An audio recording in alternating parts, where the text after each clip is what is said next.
Assalamualaikum warahmatullahi wabarakatuh. Waalaikumsalam warahmatullahi wabarakatuh. Baiklah, pada kesempatan kali ini kita akan melakukan diskusi pertama kita mengenai ide-ide yang kita buat untuk aplikasi nanti. Sebelumnya, perkenalkan anggota kelompok 4, saya sendiri Afiana Nabila Zulfa dan dua teman saya. Saya Rama Sinta. Dan saya Muhammad Rafindra. Baiklah, langsung aja kita mulai diskusinya. Nah, jadi pada pertemuan sebelumnya kita juga sudah membahas sedikit apa yang mau kita buat. Nah, di sini yang kita buat itu kan adalah aplikasi yang bertemakan kesehatan, yang mana judul kita buat itu adalah aplikasi layanan rumah sakit berbasis mobile. Kemudian sebelumnya itu kan di informasi dari Bapak di grup itu ada pembagian role. Nah, di mana pembagian role ini ada 3. Yang pertama ada sistem analis, yang kedua ada project owner, dan yang ketiga itu adalah programmer. Nah, untuk masing-masing tugas dari role ini mungkin akan saya bacakan sedikit. Yang pertama ada sistem analis, tugasnya adalah merancang sistem dan melakukan analisa kebutuhan, kemudian menetapkan alur kerja dan metode pengembangan, dan melakukan analisa jika terdapat kendala. Kemudian untuk role yang kedua yaitu project owner, untuk tugasnya adalah mengatur dan scheduling waktu pengerjaan, kemudian merancang dan mendesain sistem yang diharapkan, serta memaparkan bagaimana aplikasi yang diharapkan. Kemudian role yang terakhir yaitu programmer, pastinya tugasnya itu adalah menulis kode program, menemukan bugs dan kendala lainnya yang akan dilaporkan kepada sistem analis, serta memperbaiki bugs-nya dan kendala sesuai instruksi dari sistem analis. Nah, di mana juga nantinya masing-masing role ini akan membuat diary pekerjaan yang dilaksanakan tiap waktunya. Terakhir di sini ada tugas tambahan dari sistem analis, yaitu merangkum dan mendokumentasikan user guide dan manual penggunaan sistem yang disetujui oleh project owner. Nah, jadi dari ketiga role tersebut, kita akan sama-sama bagi tugas kita di sini. Jadi mungkin dari teman-teman ada yang ingin mungkin ingin mengajukan diri sebagai role apa, jadi dipersilahkan. Aku kayaknya jadi sistem analis lah. Boleh. Kalau aku programmer. Oke, jadi udah pasti ya dari teman-teman yang ingin jadi role-nya udah pasti pilih itu ya. Iya. Oke, jadi karena tadi Rahma memilih menjadi analis, kemudian Repin menjadi programmer, nah jadi saya sendiri akan menjadi project manajernya. Nah, tadi kita udah bagi-bagi role dan tugas, nanti kita akan buat sistemnya. Selanjutnya itu kita akan sedikit membahas tentang ide-ide apa yang akan kita buat pada aplikasi ini. Nah, yang pertama itu kita harus tentukan nih siapa sih user atau pengguna dari aplikasi yang akan kita buat. Nah, mungkin dari teman-teman ada yang ingin menyampaikan idenya. Yang jelas kan di usernya nanti itu ada tuh bagian admin yang ngelola sistemnya. Itu sih dari aku. Kalau dari aku tentunya dokter. Kalau dari aku sendiri mungkin ada tambahan untuk sebagai pasien kan, karena kan pasien inilah yang akan menggunakan sistem ini juga sebagai pendukung dari kedua user yang teman-teman sekalian bilang tadi. Nah, kemudian kalau kita udah tahu usernya, tentunya kita pasti harus tahu lah kan apa sih fitur-fitur yang bisa dilakukan dari ketiga user ini gitu kan.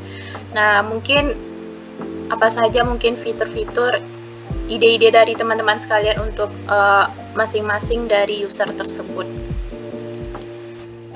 Kalau menurut aku ya yang bagian admin, dia tuh kan sebagai perwakilan dari instansi rumah sakitnya. Nah, yang jelas kan di rumah sakit tuh ada nanti data-data dokter. Nah, itu admin bertugas nanti untuk mengelola jadwal-jadwal praktik dokternya biar bisa dilihat oleh pasiennya nanti. Terus juga untuk informasi detail dokternya juga menjadi tanggung jawab dari bagian admin. Oke.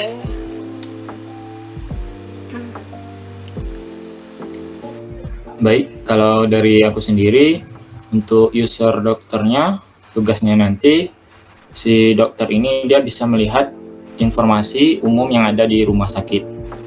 Kemudian yang kedua itu dia bisa melihat informasi dokter, di mana seluruh data dokter bisa dilihatnya.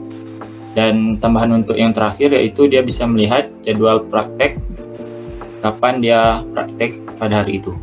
Sekian. Oke.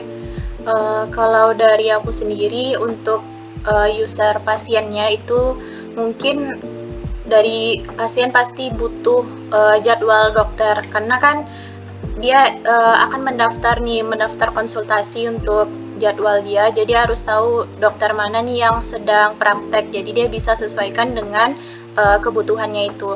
Jadi mungkin untuk pasien itu untuk bisa melihat jadwal dokternya, kemudian juga dia akan bisa mendaftarkan diri dia untuk melakukan konsultasi, serta juga dia mungkin bisa ngelihat nih riwayat konsultasinya. Setelah dia mendaftar, pastinya kan butuh kayak lebih ke fisiknya itu yang akan menjadi bukti kalau dia udah mendaftar konsultasi. Mungkin itu dari aku sendiri. Oh ya, dari yang disampaikan via tadi kan ada tuh dibilang kalau kita tuh bakal buat sistemnya tuh memungkinkan pasien untuk mendaftar konsultasi. Nah, karena sistemnya memungkinkan pasien untuk daftar konsultasi, jadi otomatis nanti di bagian admin dia bisa melihat itu daftar-daftar pasien yang sudah melakukan pendaftaran. Nah, itu sih tambahannya. Oke, kalau sudah dari fitur tadi kita coba lanjut. Apa sih manfaat atau dampak aplikasi kita nih kan pada kesehatan gitu. Oke, mungkin mulai dari aku aja. Kalau dari aku itu pastinya dengan kita buat aplikasi ini kan akan memudahkan pasien untuk berkonsultasi seperti yang udah dijelaskan tadi, di mana pada fitur dari user pasien ini dia akan bisa berkonsultasi. Kemudian kalau udah berkonsultasi tentunya akan mempermudah pasien itu sendiri. Mungkin itu dari aku, lanjut ke teman-teman.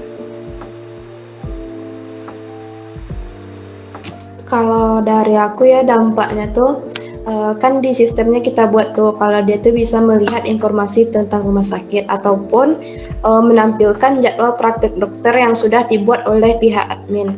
Nah, jadi nanti masyarakat tuh lebih mudah dalam melihat informasi dan juga jadwal praktik dokter tersebut. Baik, kalau dari saya sendiri mungkin dampak aplikasi tersebut, masyarakat tentunya tidak lagi perlu antri untuk pergi ke rumah sakit. Jadi masyarakat bisa melakukan pendaftaran secara online melalui smartphone. Kemudian aplikasi ini juga dibuat dengan tujuan untuk mematuhi protokol kesehatan agar menjaga jarak dan beraktivitas di rumah. Mungkin itu saja dari saya.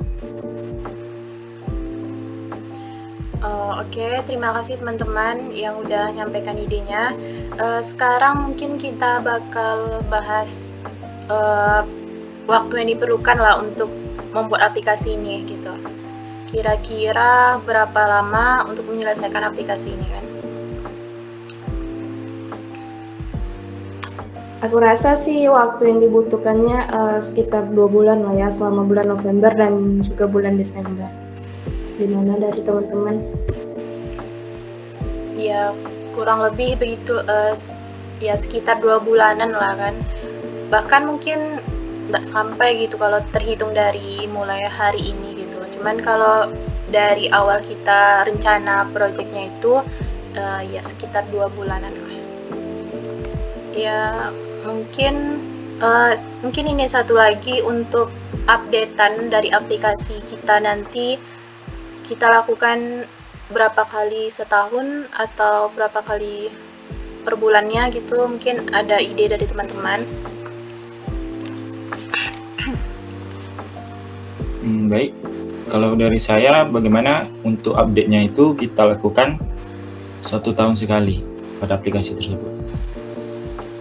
Oke, setuju sih kalau aku. Ya, aku juga setuju kan. Di situ kan ada informasi tentang rumah sakitnya. Nah kan informasinya tentu berbeda setiap tahun atau gimana, atau ada tambahan informasi gitu kan. Setuju sih. Baik, karena tadi kita udah membahas tentang ide-ide apa saja yang kita perlukan untuk membangun aplikasi ini, mungkin selanjutnya kita akan masuk kepada tahapan desain. Nanti akan kita kerjakan bersama-sama. Nanti akan kita bahas apa saja yang perlu dari desain ini di diskusi selanjutnya. Baik, bagaimana teman-teman? Apakah diskusi kita cukupkan aja sampai saat ini?